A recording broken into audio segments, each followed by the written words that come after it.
What if I told you living a zero-energy life doesn't mean using no energy at all? It means removing your dependence on external energy systems so completely that your life keeps running even when everything else shuts down.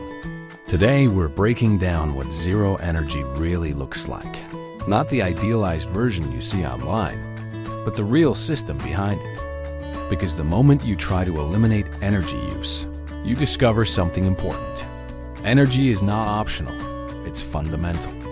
The goal is not to remove it, it's to replace how it's sourced, used, and understood. At first, the idea sounds simple. No electricity bills, no fuel costs, no reliance on the grid, just natural living. But very quickly, reality sets in, because every modern convenience you remove creates a gap that must be filled in another way. Light doesn't come from a switch anymore. It comes from daylight, fire, or minimal stored energy. That immediately changes your schedule, because your productivity becomes tied to natural cycles instead of artificial ones. Heating is no longer instant or automatic. It becomes something you actively maintain through insulation or manual heat sources like fire. This is where efficiency becomes critical, because in a zero-energy setup, wasting heat is the same as losing comfort. Water systems shift completely as well. Without powered pumps, you rely on gravity, manual collection, and low-tech filtration. That turns water into a daily interaction instead of an invisible service.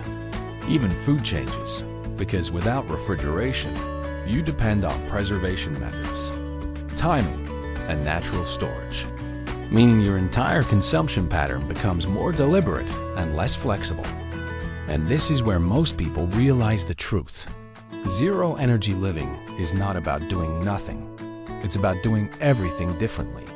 Because when you remove external energy inputs, you replace them with time, effort, and awareness. Tasks that used to take seconds now take minutes or hours.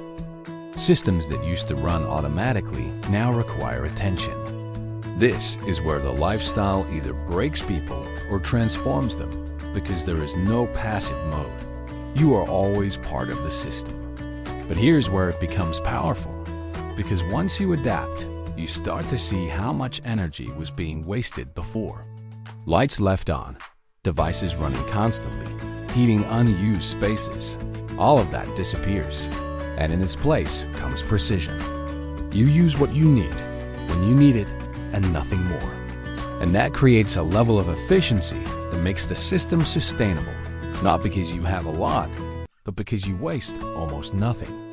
Then there's resilience, which is the real reason people pursue this. In a zero-energy setup, external failures don't affect you the same way. Power outages don't change your routine. Fuel shortages don't stop your systems. Because your life is not dependent on continuous external input, it becomes stable. But there's a trade-off, and it's a big one. Comfort and convenience are reduced, especially at the beginning. You give up instant access, automation, and flexibility, and replace them with routine, manual effort, and planning. If you don't build your systems carefully, that effort can become overwhelming, which is why the most successful zero-energy setups are not extreme. They are balanced. They combine low-energy systems with smart design, using natural resources efficiently instead of rejecting energy entirely. Because the truth is, a pure zero-energy life is possible, but it's demanding. Most people who succeed long-term create a hybrid, minimal external energy, maximum efficiency, and full understanding of how everything works. Zero-energy living is not about having nothing. It's about needing almost nothing. When your systems are simple and aligned with your environment, dependence drops to the point where energy becomes a controlled resource. And once you reach that point, you're no longer chasing power. You're designing life around what is naturally available. That's where true independence begins. If you want more deep, realistic breakdowns about off-grid systems and energy independence, subscribe to Off Grid Life Tech.